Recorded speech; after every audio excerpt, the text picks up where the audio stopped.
Kenapa orang yang tahu firman, bahkan hafal firman, hidupnya gak berubah?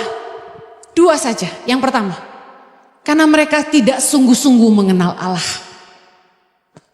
Pengetahuan akan firman Allah tidak membuat orang berubah karena mereka tidak mengenal Allah. Ada istilahnya pengetahuan tanpa hubungan. Tahu firman tidak membuat orang mengenal Tuhan. Yesus dan orang-orang Farisi, ahli Taurat, orang Saduki, para imam membaca Taurat yang sama. Tapi apa yang membedakan? Taurat yang dibaca sama, tapi buah kehidupan Yesus dan buah kehidupan orang-orang Farisi, orang-orang Saduki, ahli Taurat dan para imam sangatlah berbeda. Kenapa? Kuncinya ada gini, Yesus mengenal Bapa, tapi mereka hanya hafal Taurat saja. Tahu aja belum tentu kenal. Karena untuk kenal itu butuh hubungan. Yang mengerti katakan amin. Hati-hati dalam perjalanan kekristenan. Jangan sampai kita cuma tahu firman, tapi kita nggak punya hubungan sama Tuhan. Ada kesaksian dari Pastor Kong Hee, Gembala City Harvest Singapore. Mungkin Anda ada yang baca ceritanya bagaimana beliau ditahan di penjara karena kasus keuangan di gerejanya. Ketika dia sangat-sangat terpuruk dan dikatakan dia merasa dia berada di titik terendah dalam hidupnya ketika dia ada di penjara. Bisa dibayangkan malunya dan bagaimana dia merasa ditinggalkan. Tentu ada salah, tetapi di penjara itu dia merasakan keterpurukan yang amat sangat. Dan di sanalah dia mulai bilang sama Tuhan begini, Tuhan, aku ini menyembuhkan orang sakit. Aku ini khotbah dan jutaan orang kenal Tuhan. Aku ini melayani dan banyak orang terima Tuhan. Hidup mereka diubahkan. Aku bernubuat. Dan disitulah Tuhan jawab dia, aku tidak mengenal kamu. Teman saya yang ikut konferensinya Kong Hee dan cerita ini ke saya, dengar kata-kata itu tuh kayak memukul hati saya dengan sangat keras gitu. Seringkali orang Kristen terjebak di dalam fase mengejar berkat dan bukan si pemberi berkat. Orang Kristen terjebak kelihatan rohani ketika mereka bisa khotbah, mereka tahu banyak ayat. Kelihatan hebat ketika mereka dipakai Tuhan. Ketika mereka terkenal, ketika mereka kaya. Kayaknya itu aja gitu yang kita kejar. Tapi gak banyak orang Kristen yang sungguh-sungguh memastikan mereka dikenal sama Tuhan. Jangan kejar kekayaan, jangan kejar pemakaian Tuhan. Kejarlah pengenalan akan Tuhan. Pertanyaan saya pagi hari ini, apakah Anda mengenal Tuhan dan Tuhan sungguh-sungguh mengenal Anda? Tahu belum tentu kenal. Beberapa orang ngaku-ngaku kenal saya. Bahkan cerita bahwa saya pergi sama dia ke Bali sama-sama. Saya ditanya, Jenny kenal orang ini? Saya bilang enggak.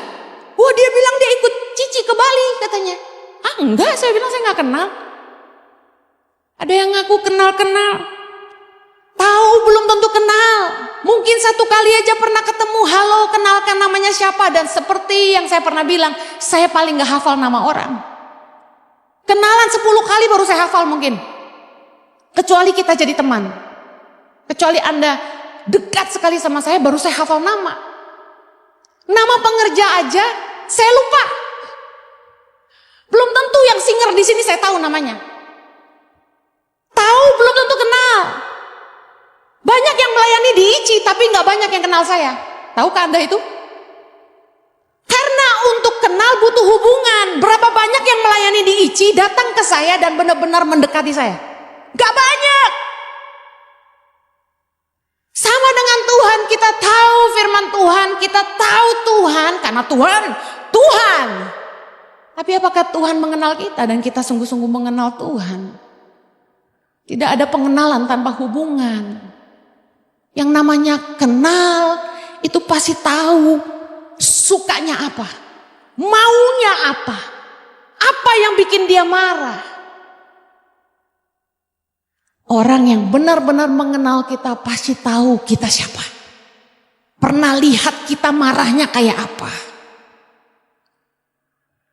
Ciri-ciri orang yang mengenal Tuhan adalah hidupnya pasti dituntun Tuhan.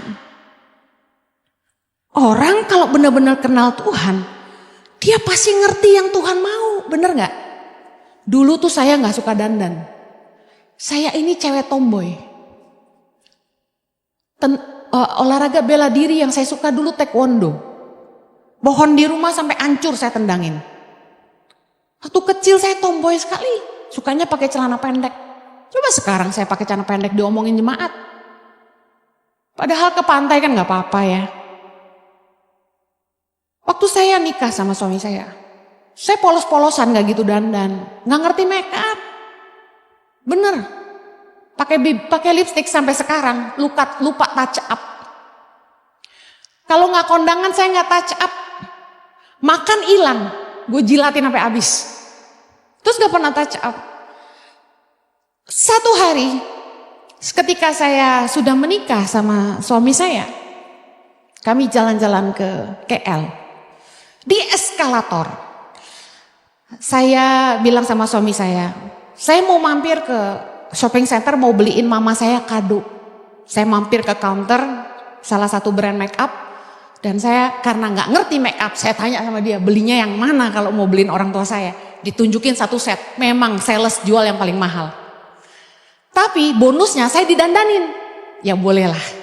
Selesai beli, saya didandanin, saya jalan lagi ke eskalator sama suami saya. Di eskalator, ini kisah di eskalator ya. Jojo lihat saya dengan terpesona. Dia bilang gini, ini baru terawat, dia bilang gitu.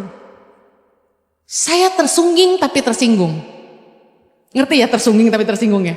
Tersipu-sipu tapi kesel. Ternyata selama ini lu gak ngerasa gua tuh gak terawat ya. Nah, sejak saya tahu maunya suami saya, karena hubungan melahirkan pengenalan, saya jadi tahu dia maunya saya dandan. Kunaon atuh eta teh cicing wae. Ya udah saya mulai dandan, saya mulai belajar nonton YouTube cara pakai make up. Sekarang mah jago meskipun gak jago banget.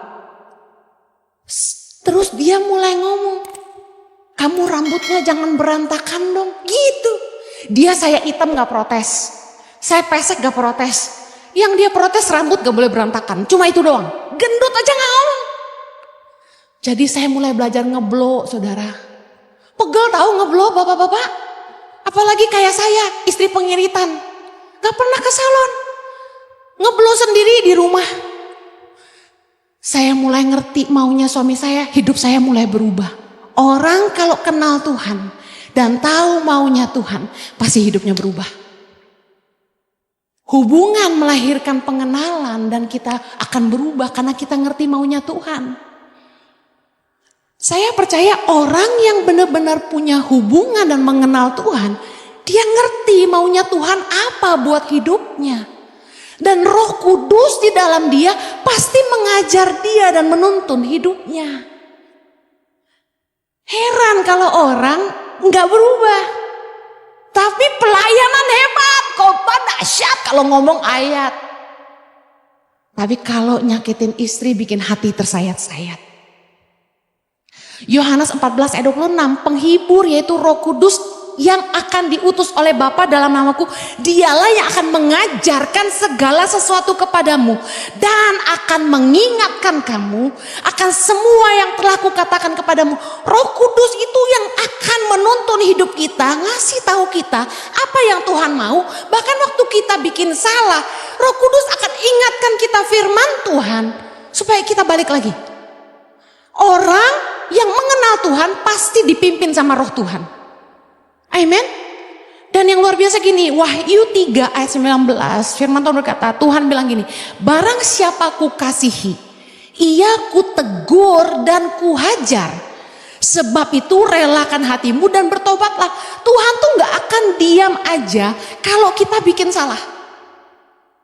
Orang kalau hidupnya nggak berubah, tetap jatuh bangun dalam dosa, tetap jatuh bangun dalam dosa, dipertanyakan hubungannya dengan Allah. Kenal Tuhan nggak lu sebenarnya? Ngaku Kristen, datang ke gereja, bayar perpuluhan, rajin penyembahan, tapi hidup nggak berubah, tetap selingkuh, tetap bohong, tetap nyuri, tetap nipu orang, tetap jahat sama orang, tetap kayak pendekar mukulin orang. Dengar baik, mengenal Allah pasti akan mengubah hidup kita. Orang kalau hidupnya nggak berubah, dia nggak kenal Allah. Karena Tuhan pasti kasih tahu kita kalau kita salah. Itu tanda pengenalan akan Allah. Amin. Sekalipun Anda jatuh, katakan Anda selingkuh, Tuhan akan menegurmu saat itu dan bilang ini, hentikan. Kamu tahu roh Tuhan tuntun kamu. Dan orang pasti hidupnya berubah. Ciri orang mengenal Allah, cepat aja 3. Firman Tuhan mengatakan, orang yang mengenal Allah yang pertama, tahu kehendak Allah dalam hidupnya. Matius 7 ayat 21 sampai 23. Bukan orang yang berseru Tuhan Tuhan yang masuk dalam kerajaan sorga, melainkan mereka yang melakukan kehendak Bapakku yang di sorga. Ingat, ada orang yang berkata, aku telah bernubuat, aku telah mengusir setan, aku telah melakukan mujizat demi namamu. Dan Yesus bilang apa di ayat 23? Aku tidak mengenal engkau. Enyahlah daripadaku, kamu pembuat kejahatan. Orang yang mengenal Tuhan tandanya, dia ngerti kehendak Tuhan dalam hidupnya. Kalau Anda hari ini masih gak tahu apa maunya Tuhan dalam hidupmu, mari kejar Tuhan. Kejarlah pengenalan akan Tuhan. Kalau Anda kenal pasanganmu, kamu tahu apa yang dia suka, apa yang bikin dia marah. Anda tahu cara berpikirnya. Yang paham katakan amin. Yang kedua, tanda orang mengenal Tuhan. Dia tidak hidup dalam kekhawatiran dan tetap kuat menghadapi badai kehidupan. Bedanya orang yang mengenal Tuhan sama tidak mengenal Tuhan ini. Orang yang kenal Tuhan sungguh-sungguh tidak hidup dalam kekhawatiran. Matius 6 ayat 31-32.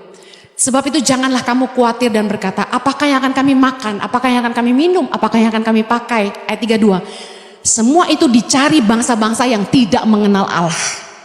Akan tetapi Bapamu yang di surga tahu bahwa kamu memerlukan semuanya itu. Orang yang benar-benar mengenal Allah tidak akan khawatir. Karena dia tahu Bapa tahu yang dia butuh. Katakan amin. Ibaratnya anak dengan bapaknya.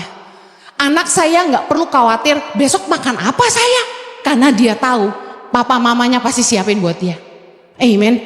Bahkan gini, orang yang sungguh-sungguh mengenal Allah tidak akan takut menghadapi badai kehidupan.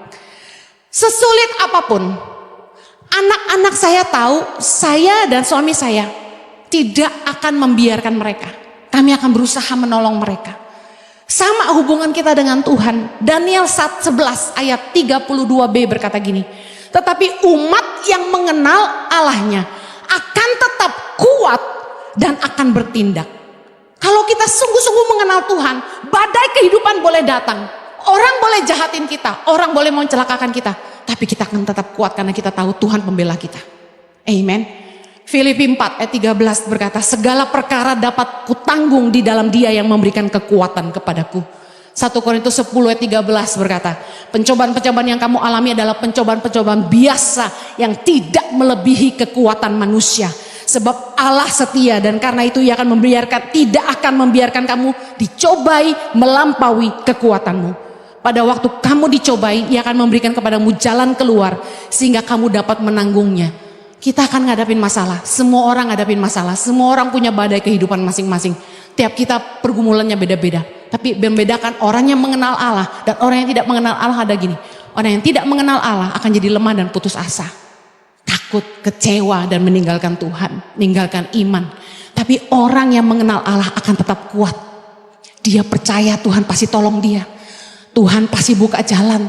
Pencobaan yang dialami gak akan melampaui kekuatannya. Bahwa Tuhan pasti kasih jalan keluar. Bahkan Tuhan kasih kekuatan mengelaluinya. Katakan amin. Hidup kita gak selalu enak bukan? Yang mengenal Tuhan gak ada jaminan gak sakit. Yang mengenal Tuhan gak ada jaminan gak bangkrut. Yang mengenal Tuhan gak ada jaminan gak menghadapi persoalan dalam rumah tangga. Semua kita prosesnya sama. Yang ngebedain respon kita. Orang kalau kenal Tuhan dia akan kuat.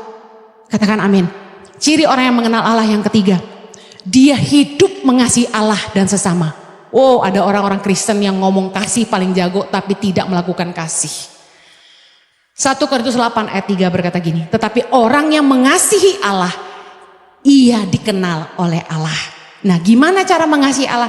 1 Yohanes 4 ayat 7 dan 8. Saudara-saudaraku yang kekasih, marilah kita saling mengasihi, sebab kasih itu berasal dari Allah dan setiap orang yang mengasihi lahir dari Allah dan mengenal Allah. Orang yang mengasihi mengenal Allah.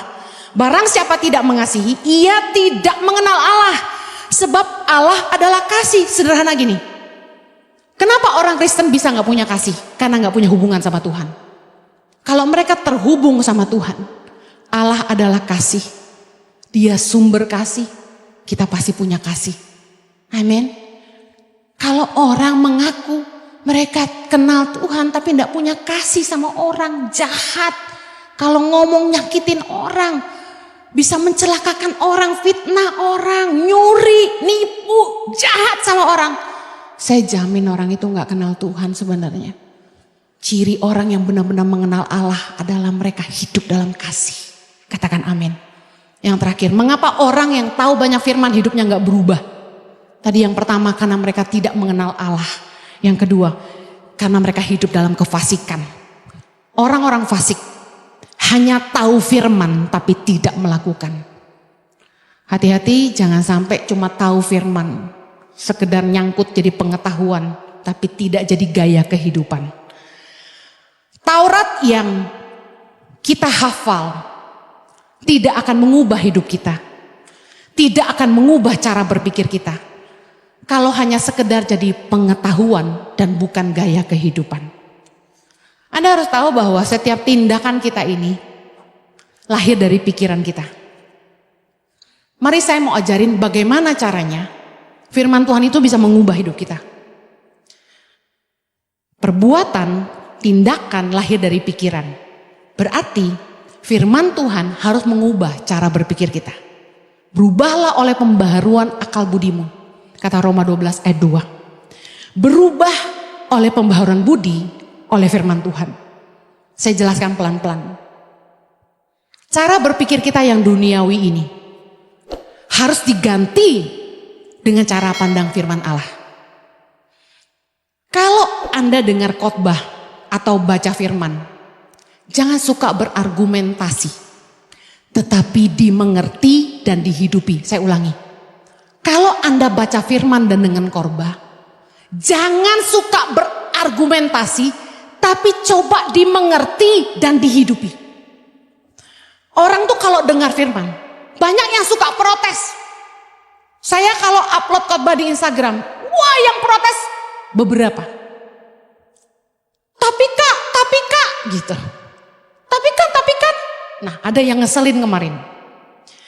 Saya upload di IG. Jangan membalas kejahatan dengan kejahatan.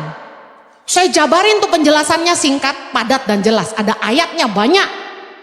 Karena ada orang-orang netizen itu kalau saya nggak pakai ayat, saya dikata-katain. Anda itu bukan motivator, Anda itu pengkhotbah, ayatnya mana gitu. Jadi saya pakai ayat banyak. Nah, udah dijelasin segitu jelasnya, udah ada ayatnya. Dia komen dong, Kak, apa boleh jika kejahatan dibalas dengan kejahatan?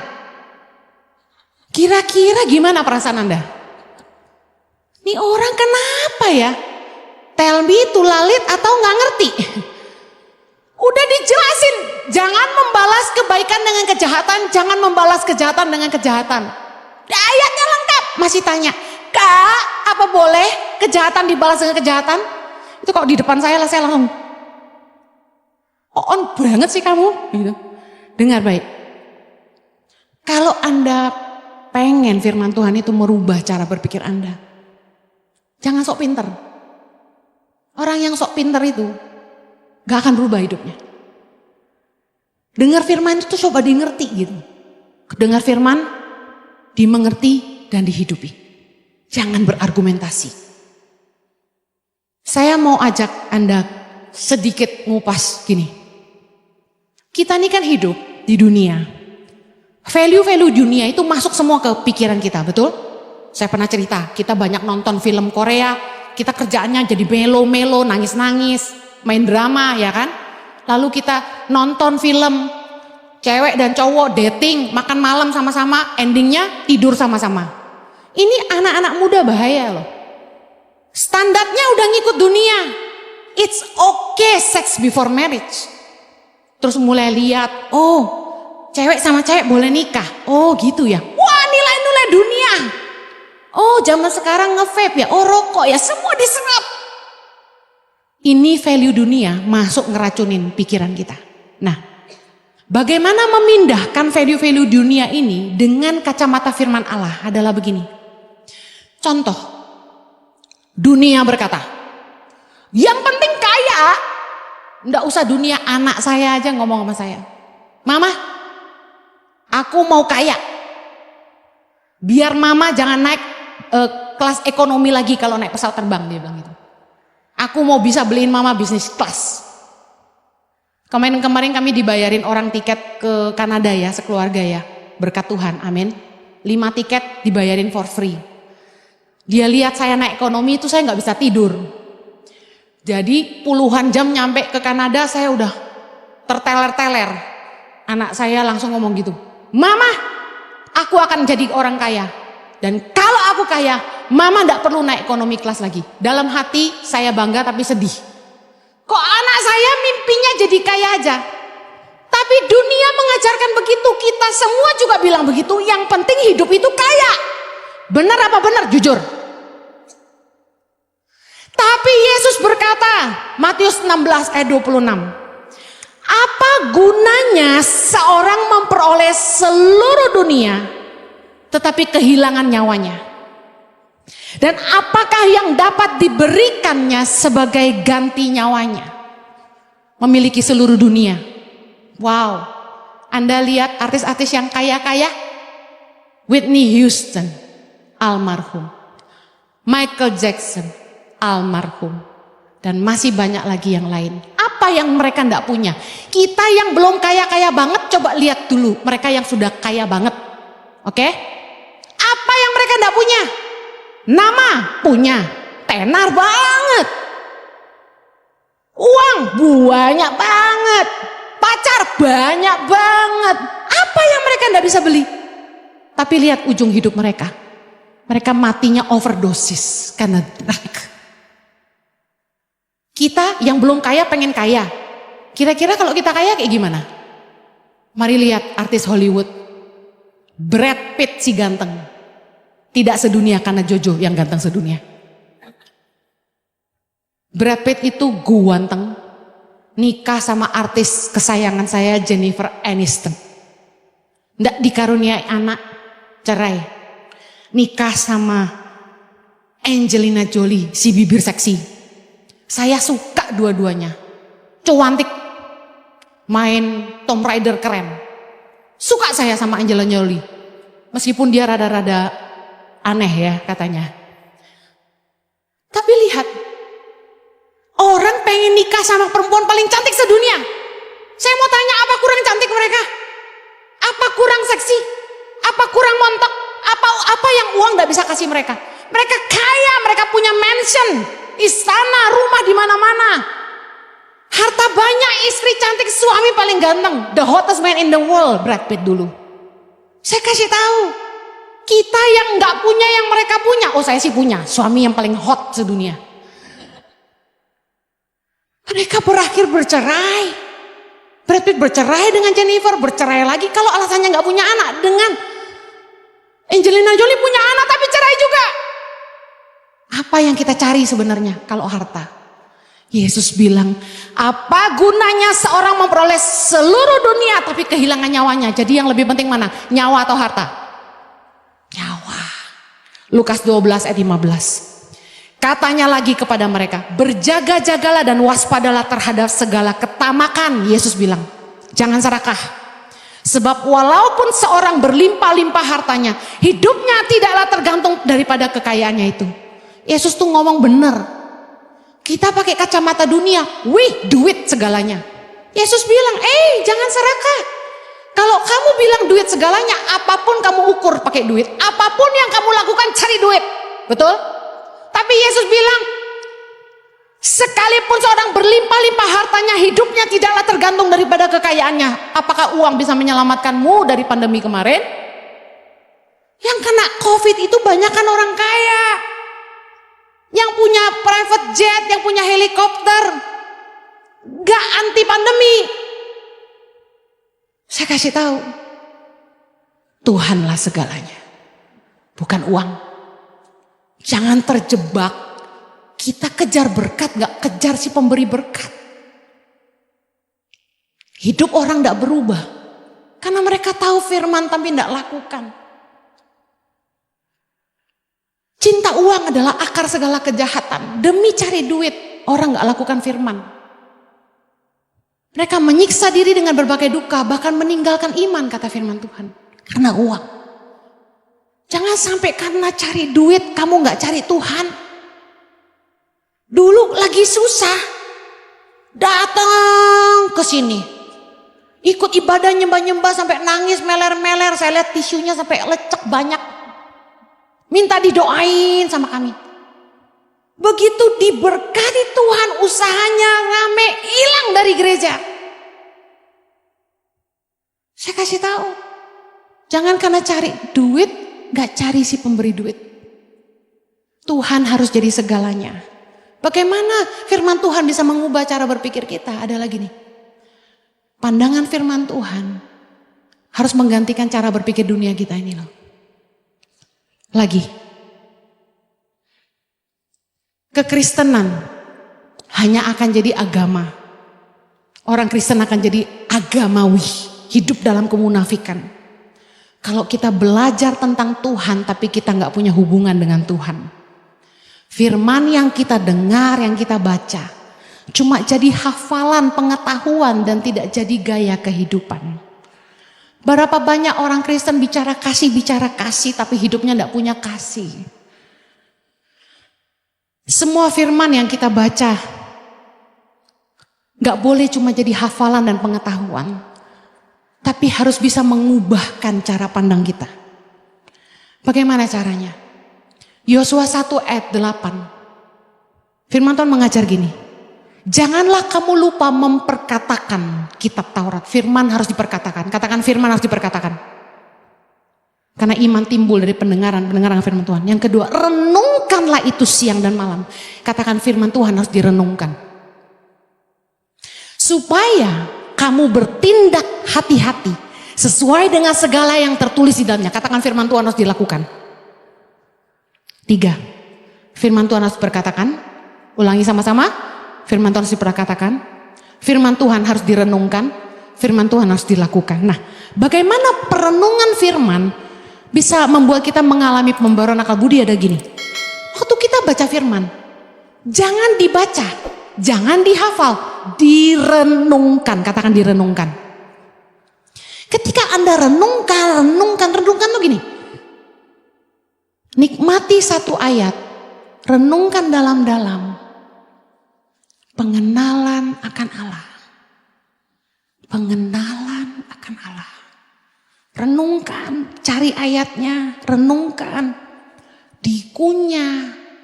Dari situ kita tarik. Orang kalau kenal itu harus butuh hubungan. Lewat hubungan kita jadi ngerti maunya orang. Kita jadi paham apa yang dia gak suka, apa yang dia suka. Kita ngerti pribadinya. Jadi Tuhan itu mau kita kenal dia supaya kita ngerti dia maunya apa. Apa yang dia gak suka, apa yang dia berkenan. Ketika kita renungkan firman Tuhan itu, ada sesuatu yang terbangun dalam pikiran kita. Yang namanya belief system. Tahukah Anda, belief system dalam bahasa Indonesianya, keyakinan dalam pikiran, itulah yang melahirkan tindakan. Saya kasih contoh. Ada seorang anak perempuan bilang sama saya, Ci, kalau sikat gigi itu lidahnya harus disikat. Kenapa saya tanya gitu? Dia bilang, kata mama saya supaya nafsu makan. Anak ini masih kecil, lucu. Sampai hari ini saya ingat perkataannya. Jadi gara-gara omongan itu saya sikat lidah saya, makanya nafsu makan berlebihan. Tapi dengar baik, mamanya kasih tahu dia kalau sikat gigi harus sikat lidah supaya nafsu makan. Jadi dia lakukan. Kenapa dia lakukan? Karena dia percaya omongan mamahnya. Anda tidak gunting kuku malam-malam. Kenapa? Katanya zaman dulu, kalau gunting kuku malam-malam bisa lihat hantu. Atau nyumpain orang tua mati. Macam-macam kan? Bener nggak? Padahal gini, zaman dulu belum ada listrik. Kalau kamu gunting kuku nanti dagingnya kegunting. Tapi itu dibikin dongeng jadi sebuah kepercayaan dalam pikiran. Gak boleh gunting kuku malam-malam. Siapa di sini yang gak mau gunting kuku malam-malam? Angkat tangan. Ya, lihat, kepercayaan dalam pikiran melahirkan tindakan. Kalau kamu mau hidupmu berubah, firman Tuhan yang kamu renungkan terus menerus akan terbangun sebuah keyakinan dalam pikiranmu begini, bahwa hidup ini yang paling benar standarnya firman Tuhan. Apapun yang kamu alami, keputusan apapun yang kamu mau ambil, kalau nggak sesuai firman Tuhan, itu nggak kebenaran.